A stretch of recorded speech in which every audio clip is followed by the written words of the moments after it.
ஐயா அனைவருக்கும் வணக்கம். இப்போ ஒரு தம்பி வந்தாங்க. அவங்க பேர் நிர்மல் குமார். அவங்க அரிசி வியாபாரம் பண்ணுறாங்க. அவங்க அப்பா பேர் ஆறுமுகம்.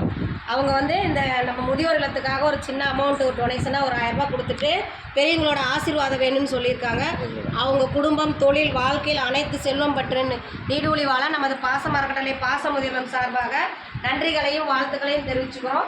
அவங்களுக்கு இந்த நேரத்தில் ஒரு கோரிக்கை வைக்கிறோம். என்னன்னு கேட்டிங்கன்னா, நமது பாச அறக்கட்டளை பாச முதியோர் நம்ம ஆரம்பித்து 2 வருடங்களை கடந்து 3வது இடத்துல போயிட்டுருக்கோம்.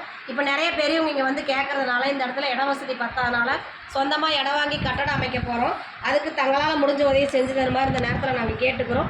நீங்கள் மட்டும் இல்லாத உறவினர்கள், நண்பர்கள், உங்களுக்கு தெரிஞ்ச இடத்துல இந்த முதியோர் இல்லத்தை கொண்டு சென்று எங்களுக்கு கூடிய வரையில் சொந்த கட்டடம் அமையறதுக்கு உங்களால் முடிஞ்ச உதவியை செஞ்சு தருமாறு எங்கள் பெரியவங்க சார்பாக இந்த நேரத்தில் கேட்டுக்கிறோம். உதவி புரிந்த ஆறுமுகம் நிர்மல்குமார் அவர்களுக்கு மீண்டும் ஒரு முறை நன்றிகளையும் வாழ்த்துக்களையும் தெரிவிச்சுக்கிறோம்.